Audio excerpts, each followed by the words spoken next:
कोयलीबेड़ा के ग्राम उलिया का प्राथमिक शाला भवन खराब हो चुका है। इसके कारण पिछले 2 साल से शाला ग्राम पंचायत भवन में लग रही है। समस्या के चलते 1 वर्ष पूर्व स्कूल भवन के पास बच्चों के लिए बनाया गया पोटा केबिन भी इतना छोटा है कि इसका उपयोग नहीं हो पा रहा। यह भी बनने के 1 वर्ष के भीतर ही खराब हो गया।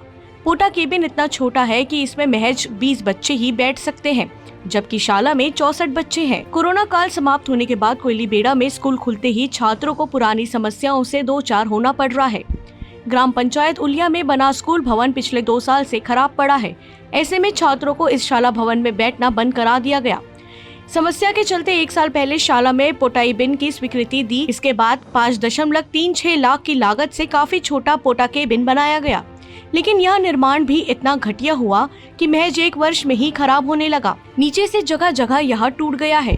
साथ ही बनाया गया पोटा केबिन इतना छोटा है कि इसमें महज 20 बच्चे की एक साथ बैठ सकते हैं। शाला में वर्तमान में 64 छात्र हैं। ऐसे में 20 छात्रों को पोटा केबिन में बैठाकर पढ़ाना संभव नहीं है। इसके कारण अब सभी बच्चों को पंचायत भवन में बैठाकर पढ़ाया जा रहा है।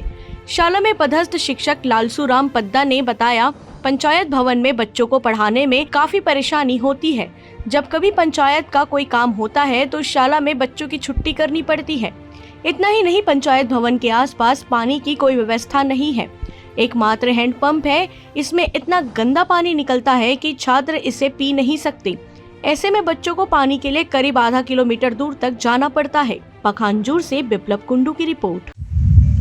जिला कार्यालय से उलिया प्राथमिक शाला के लिए भवन निर्माण हेतु स्वीकृति प्रदान की गई है। जिला कार्यालय से संपर्क कर इस पर चर्चा की जाएगी। सर, पानी का व्यवस्था नहीं है, 1 किलोमीटर दूर से पानी लाना पड़ता है सर। पानी की व्यवस्था है तो संबंधित CSC से वहाँ पे वास्तव में पानी की व्यवस्था है कि नहीं, इस पर चर्चा कर वहाँ पे पानी की व्यवस्था की जाएगी। सर, पिछले 1 साल पहले एक कोटा केबिन बनाया गया था बच्चे लोगों को बैठने के लिए, जो इतना घटिया स्तर में बनाया कि टूटने की कगार पर है।